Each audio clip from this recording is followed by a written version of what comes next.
Welcome back to the deep dive. I have to be honest with you. No, When I first looked at the stack of research for today, I was tempted to roll my eyes. I can imagine why.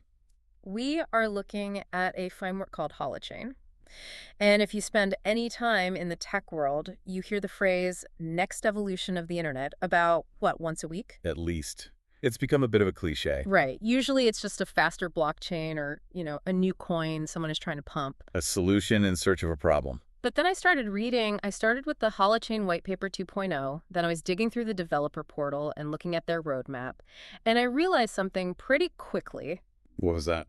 This isn't trying to build a better blockchain. It's essentially arguing that the entire way we've been trying to do decentralized computing for the last 15 years is fundamentally broken. It is a provocative stance, isn't it? It really is. Yeah. Usually when we look at distributed systems, the goal is to make everyone agree. We call it consensus. Right. That's the holy grail.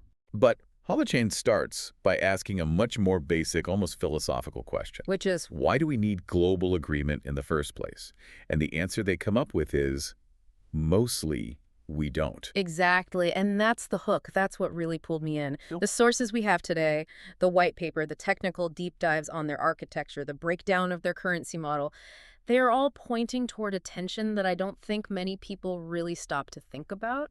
It's the tension between global consensus, which is, how Bitcoin and Ethereum work, and something they call agent-centricity. Agent-centricity is the key word for this entire hour. Yeah. I mean, if you understand that concept, you understand Holochain. And to understand that, we have to talk about biology, which It is is- not what I expected. It's a surprise for many. Because the metaphors in these documents aren't computer science terms. They talk about cells, organisms, membranes, and even immune systems. Right. It reads less like a server manual and more like a study on how nature organizes information. Which is completely intentional. Nature doesn't have a central server. Your liver cells don't check in with some master database in the sky to decide how to process toxins. Of course not. They act locally. They act based on local information, but they coordinate to form a larger functional whole. And this brings us to this idea of the Holon. Now, I should say, the word itself doesn't pop up on every single page of the text, but the architecture they describe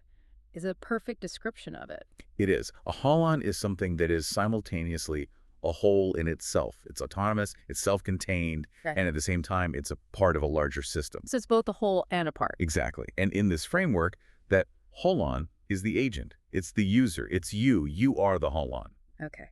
So today our mission is to see if this holds water. We're going to unpack this agent-centric philosophy and why they think this concept of a global state is a trap. A very inefficient trap in their view. Then we are going to tear apart the architecture. How do these cells, these holons, actually function without a central brain? Right. How does the organism work? We're going to look at the security model, which, as you said, they call an immune system. And we are going to settle the confusion once and for all between Holochain the tech and Holo the company. Which is a very common point of confusion. Because the economics there are fascinatingly weird. And we have to be critical here, because claiming you can solve the blockchain trilemma, security, scalability, and decentralization all at once, is a massive claim. Every project says they can do it. Every single one. So we Yeah. really need to see how does this architecture actually deliver on that promise? All right, let's start with the problem. The White Paper 2.0 opens with a really sharp critique of blockchain technology that centers on this idea of global state. They call it a dodgy construct. Now, for the non-engineers listening, global state basically means everyone in the network agrees on the exact status of everything at the exact same time. Why is that dodgy? To explain this, the authors use a physics analogy that I think is just brilliant. It really clarifies the issue. They ask you to imagine a data set, a very simple one. The data set is defined as all the people on Earth with 1 foot on the ground. Okay, so at any given moment, billions of people are walking or running or just standing, shifting their weight. Exactly. Now, imagine you want to create a ledger, a perfect, accurate database that records the name of every single person who has 1 foot on the ground right now. Wow. You can't. It's impossible. By the time you wrote the first name down, the list would have changed a million times over. The paper estimates the state changes about 500 million times per second. But the problem isn't just the speed. What else is there? It's the actual physics of information transfer. Even if you had a magic camera that could record it all instantly, you can't transmit that information to the other side of the world faster than the speed of light. Right. The universe has a speed limit. It does. So by the time I, in London, tell you in New York that Bob has 1 foot on the ground, Bob has already put his other foot down. My information is stale the moment it arrives. So there is no such thing as a global now. Precisely. In the physical universe, simultaneity is relative.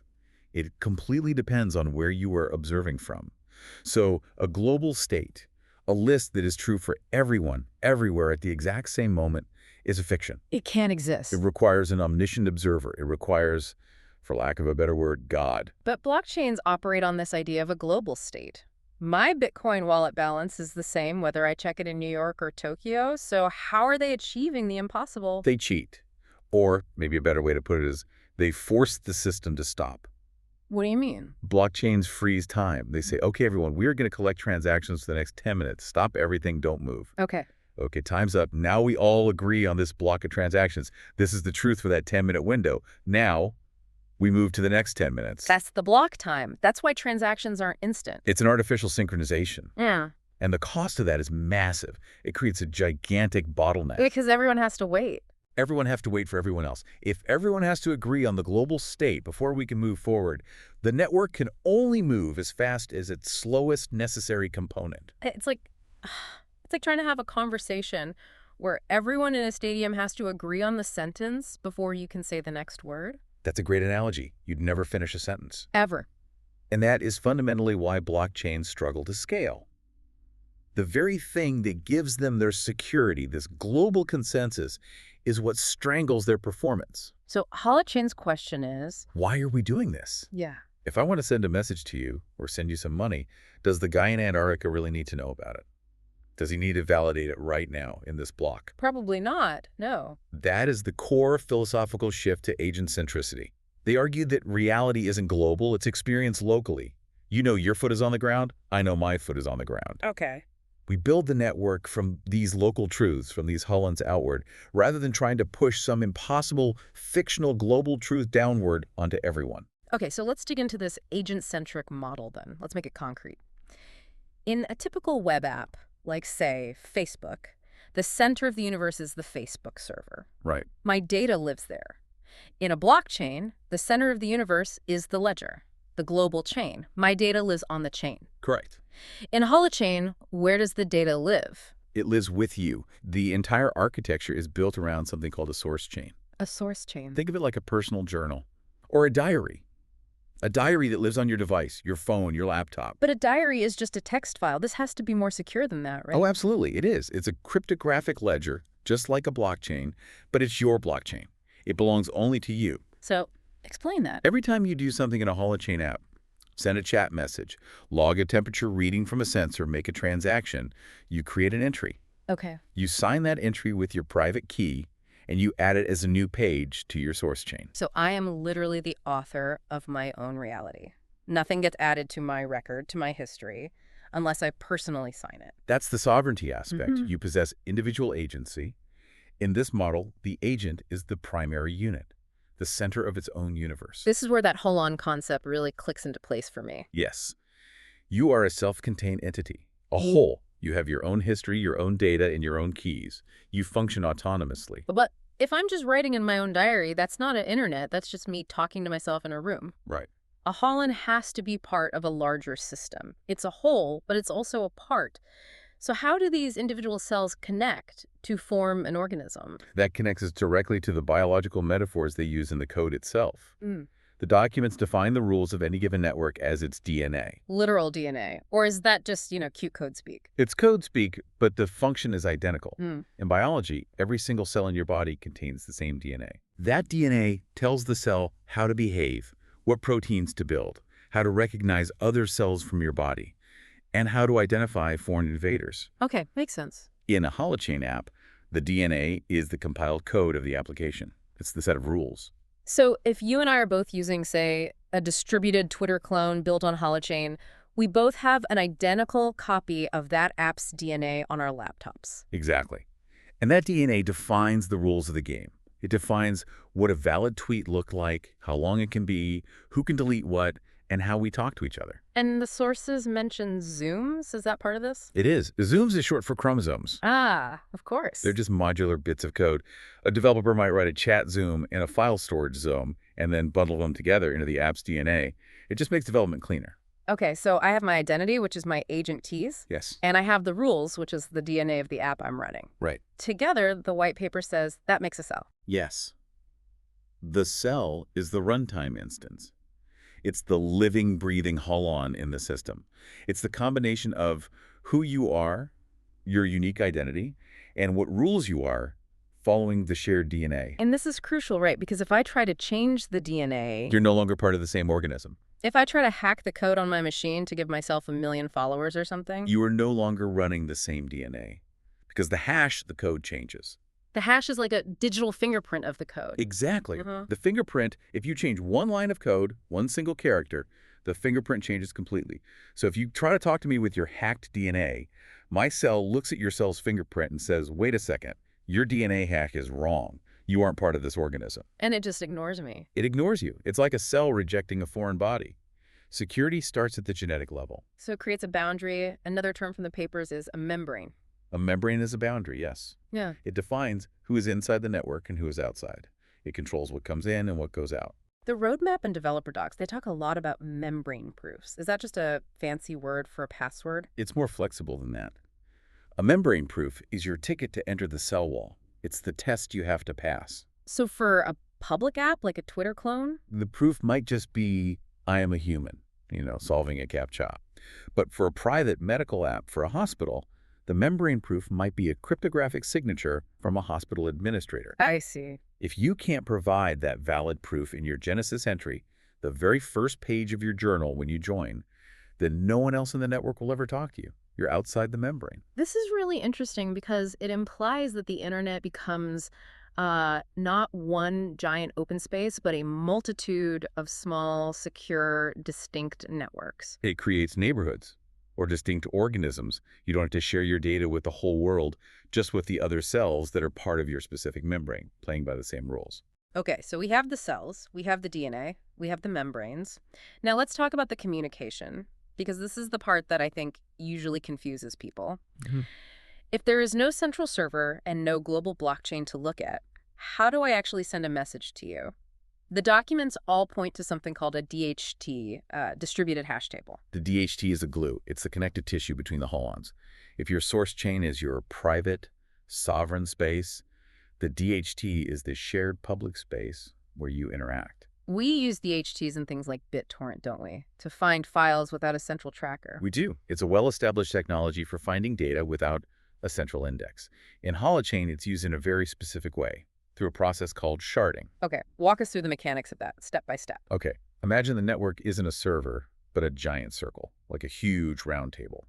Every agent, based on their public key, has a specific seat at that table. So we all have an address. You have an address. Now, Bob writes a post in his source chain. He wants to publish it for others to see. He takes the post, and he hashes it. That hash gives the post its own unique address. Okay, so the data itself has an address. Let's say it starts with AB12. Perfect. So Bob, from his seat, looks around the table and asks, whose seat address is closest to AB12? He finds the agents whose IDs are mathematically closest to that data's address. And he sends the post to them. He sends the post and a copy of his signature and relevant chain history directly to them. He doesn't send it to everyone. No. And that is the absolute breakthrough for scalability. He only sends it to a small, specific neighborhood of nodes, maybe 20 or 50 other people who are responsible for that particular slice of the address space. So they act as the storage for that piece of data. They act as validators and storage. They receive Bob's data, they check it against the app's DNA rules to make sure the post is valid, and then they hold on to it. So then if I, Alice, want to read Bob's post later... You don't have to ask Bob. He might be offline. You just do the same thing he did. You calculate the hash of the post's identifier to get the address AB12.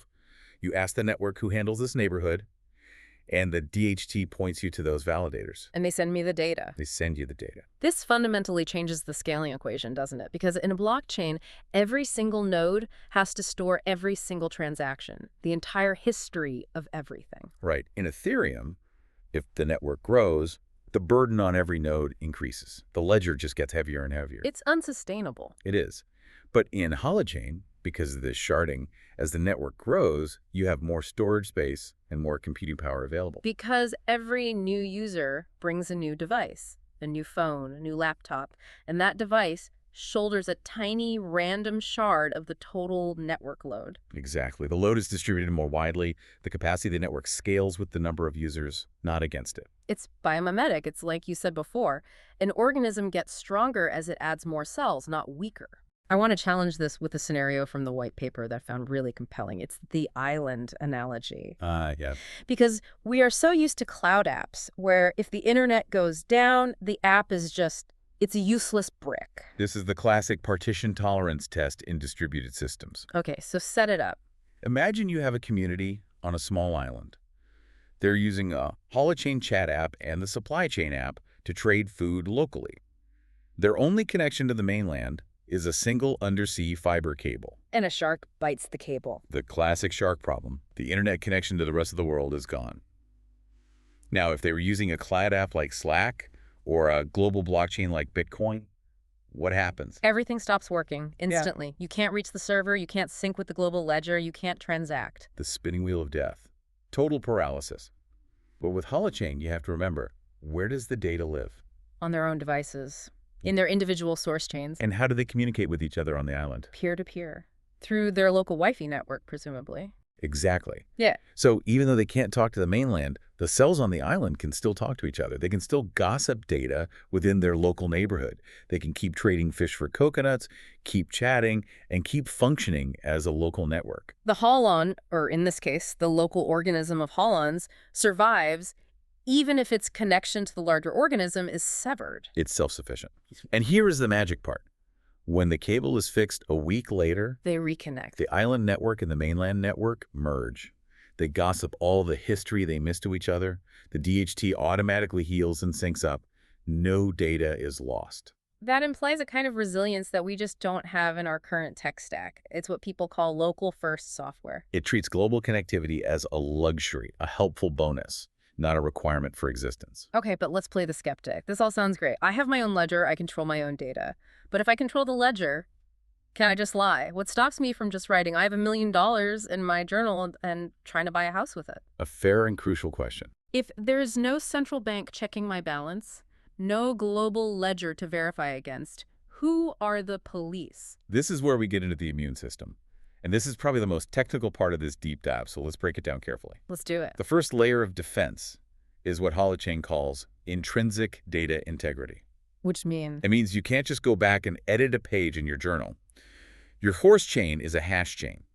Every entry contains the mathematical fingerprint, the hash of the entry that came directly before it. It's like a chain of dominoes. You can't remove one from the middle without breaking the whole line. Perfect analogy. If you try to go back 5 pages in your journal and erase a transaction where you spent some money, the hash of that page changes. Which breaks the link to the next error. Which breaks the link to the next, and so on. The chain snaps. It is immediately mathematically obvious to anyone looking at your chain that you have tampered with it. Your fraud is self-evident. Okay, so I can't rewrite history. I get that. But what if I just write a new lie? What if I try to spend the same coin twice? I pay you, it's a valid transaction on my chain. Then 5 minutes later, I try to pay Alice with the exact same coin. The famous double spend problem. In a blockchain, the global ledger prevents this by ordering all transactions. In Holochain, your validators prevent this. Remember those random neighbors in the DHT? The people storing my data for me. Right. When you publish your transaction, you aren't just sending the data itself. You are sending your signature and your recent chain history to those validators. They act like border guards. Okay. They run the DNA rules of the app against your history. They look at your new transaction and they check, does Bob actually have these credits to spend according to the rules and his own history? And if I don't, if I've already spent them? They see the conflict. They see you signed a valid transaction to me, which they have a record of, and now you're signing a new conflicting transaction to Alice. They flag it immediately. And then what? Do they just reject my new transaction? It's worse than rejection. Much worse. They issue a warrant. A warrant. That sounds serious. It is. A warrant isn't just an accusation. It's not a claim. It is a piece of cold, hard, cryptographic proof of your bad action. How can it be proof? Because remember, you signed both transactions. You used your private key, You can't deny it. So the validators package up your two conflicting signed transactions and broadcast them to the network. Look, Bob signed two things that contradict each other. Here is the proof, signed by Bob himself. So I essentially signed my own confession. Twice. You did, and this warrant spreads through the network like a virus, or to stick with a metaphor, like antibodies targeting a virus. Okay. Every honest node that receives the warrant validates the signatures. Yep, that's Bob's signature on both. He definitely cheated. And then they disconnect from you. I get blocked. You get digitally ostracized. Your app stops working because no one will talk to you anymore. You are isolated by the immune system. This brings up a really distinct, almost philosophical difference in trust models. In Bitcoin, we talk about 51% attacks. You need the majority of the network to be honest for the system to be secure. Right. If you control 51% of the hash power in Bitcoin, you can effectively rewrite the truth. It is consensus by majority. Holochain uses what they call a one-of-n trust model. Meaning one person is enough. One honest validator is enough. Even if you collude with 99 of your friends in your DHT neighborhood to lie for you, if there is one honest node in that group, that single node can see your fraud, produce the warrant, and share it. I see. And once that cryptographic proof exists, the rest of the network, all the honest nodes elsewhere, can verify it instantly without trusting the messenger. So it's one good apple saves the bunch, not one bad apple spoils it. Or one good antibody identifies the pathogen and alerts the whole body. You don't need a vote to know that 2 + 2 = 5 is false. You just need the math. The warrant is the math. I want to push on one more security point. If we don't have a global clock, a global ordering system, how do we handle simultaneous transactions? Like an atomic swap. Exactly. If I'm handing you a digital asset and you're handing me a digital asset, how do we know it happens at the exact same time without a global referee to say go? That requires a specific mechanism called countersigning. It's an atomic interaction. Atomic meaning it can't be split. It either all happens or none of it happens. Right, all or nothing. In a countersigned transaction, you and I engage in a specific, direct peer-to-peer protocol. We construct a transaction that modifies both of our chains simultaneously. Okay. I sign the entry, you sign the entry, and the entry itself isn't considered valid until both of our signatures are present on it. So we metaphorically lock hands? You lock states. Okay. For that brief millisecond, our two independent chains are bound together by this shared transaction. Once we both sign, the transaction is committed to both our chains. If either of us disconnects or fails to sign, the whole thing is invalid and fails. So neither of us gets the asset. Correct. No one can get cheated. So we create a kind of micro-consensus. We don't need the whole world to agree. We just need the two of us who are actually involved in the transaction to agree. Exactly. It shrinks the scope of consensus down to the only people who actually matter, the participants. It's radically more efficient. That makes a lot of sense. Okay, I want to pivot now from the theoretical architecture to the actual ecosystem, because this is where I think a lot of people get confused. Understandably so. We have Holochain and we have Holo. They sound the same, but the sources are very, very clear that they are different things. Crucially different. This is a key distinction. Holochain is the framework. It's the engine. It is open source software. It is free for anyone to use. Okay. You can download Holochain today, write a P2P app for your family or your business, run it on your own laptops, and never touch a cryptocurrency.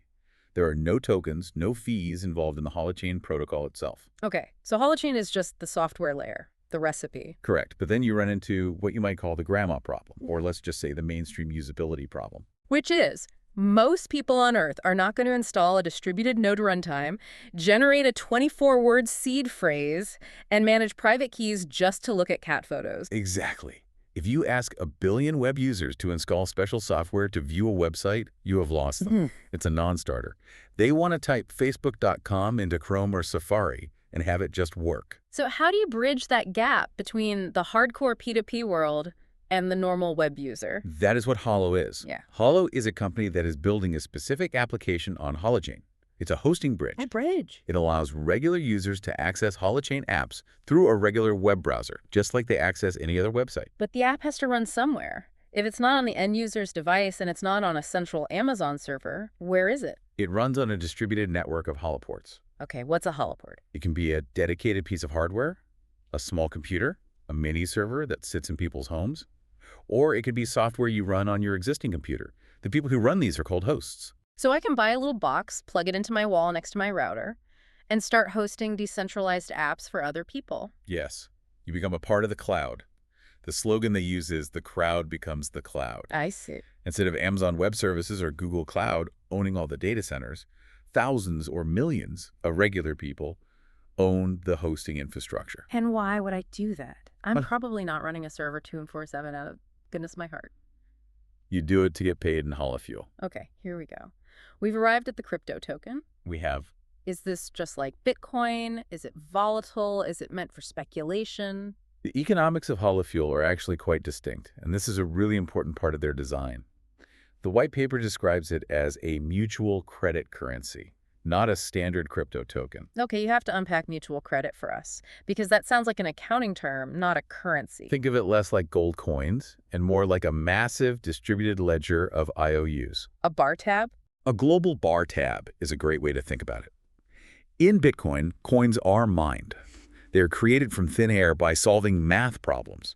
They have to be brought into existence. Right. In HoloFuel, credit is created at the moment a transaction happens. Oh. When a host provides service computing power, storage, bandwidth to a web user, they earn positive credits. The app publisher who is paying for that hosting, their account goes into the negative. One account goes up, the other goes down. So the net sum is always zero. The net sum of the entire system is always zero. Every credit has an offsetting debit somewhere else. So the supply isn't fixed. There isn't a 21 million coin cap like with Bitcoin. No, the supply breathes. This is a fascinating concept. The total supply of HoloFuel expands and contracts dynamically based on the actual productive capacity of the network. Explain that. If the supply can just expand forever, doesn't that cause massive inflation? Not if it's backed by a real asset. And the asset here is computing power. If more hosts plug in holoports, there is more hosting power available on the market. The ecosystem can support a larger supply of fuel because there's more stuff to actually buy with it. If hosts unplug, the capacity shrinks, and the fuel supply would need to contract. So it's an asset-backed currency? Yes, it is backed by the promise of future hosting. The stated goal is value stability. Bitcoin is a speculative asset. You buy it because you hope the price goes to the moon. Right. HoloFuel is designed for commerce, for utility. You want the price to be relatively stable so that app developers can predict their hosting costs next month without having to be currency speculators. It's utility first. It's meant to be used for a service, not just hoarded in a wallet. That's the entire theory behind it. It's an attempt to decouple the hosting economy from the casino economy of the broader crypto market. So we have the engine, which is Holochain, and we have the bridge to the mainstream web, which is Holo. But where are we in reality with all this? Is this all just a nice PDF and a theory? I'm looking at the roadmap document here, and it looks like a lot of work is still happening. It is definitely still in the builder phase. This is not in the mass adoption phase yet. The roadmap shows a project that is systematically maturing from a proof of concept to something that is production ready. What are some of the big hurdles they are clearing right now, according to these documents? One major shift that's mentioned is the move from a Redux architecture to a workflow-based architecture in the core code. Okay, that sounds like deep developer jargon. Why does that matter to you or me? It matters for performance. Redux is a state management tool that's popular in web development, but it can be a bottleneck when you are trying to do 1,000 things at once in a node. By moving to workflows, they're making the individual cells much faster at processing parallel requests. So it's about speed and responsiveness? It's about making it snappy. If this is going to compete with Amazon Web Services, it has to be fast. And I see WebRTC mentioned all over the networking updates. What's that about? That connects directly back to the Holo bridge. WebRTC is the standard protocol that our browsers use for real-time communication, like in Zoom calls or Google Meet. Okay. By implementing this deep into Holochain's networking layer, they ensure that the hosts running holoports can talk directly and efficiently to web users in their browsers without needing clunky plugins or workarounds. It's absolutely essential for that grandma use case we talked about. There is also a feature here called Deep Key. This really caught my eye because it addresses one of the biggest fears in crypto. Losing your keys. Losing your keys. This is huge. Yeah. In Bitcoin or Ethereum, if you lose your private key, your money is gone, period, forever. There is no forgot password button. Which is terrifying for normal people. It's a non-starter for mass adoption. Deep Key is their answer. It's a distributed public key infrastructure. It basically allows you to set up social recovery for your identity. How does that work? You can designate trusted parties. You can say, if I lose my key, these 5 trusted friends or these 3 other devices I own can collectively vouch for me and help me authorize a new key.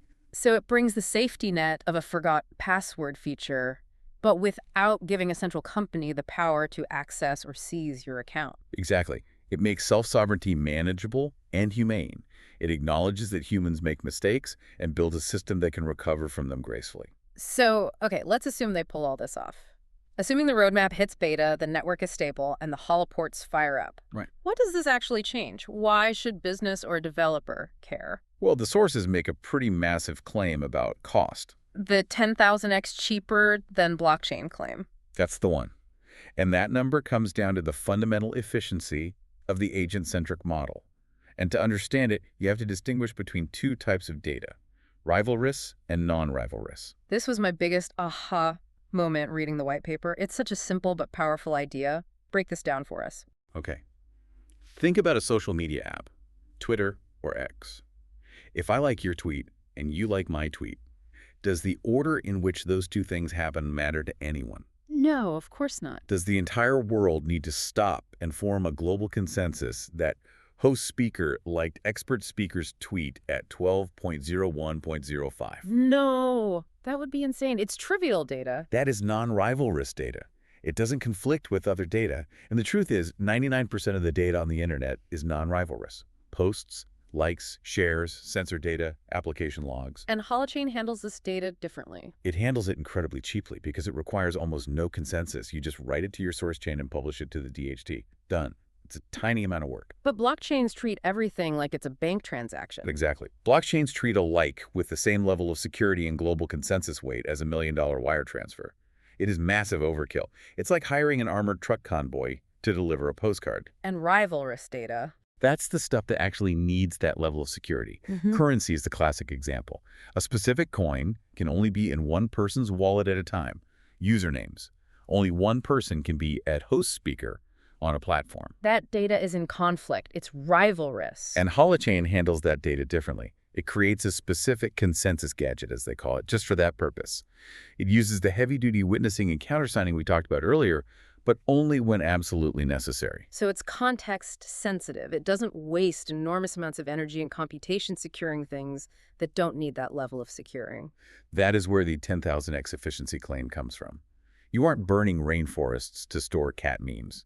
You are only using the heavy, expensive computation when value is actually changing hands or a unique resource is being claimed. This opens up entire categories of use cases that are literally impossible on something like Ethereum today. Completely impossible. You couldn't build a supply chain tracker for millions of items on a blockchain. The gas fees would bankrupt you in an hour. Right.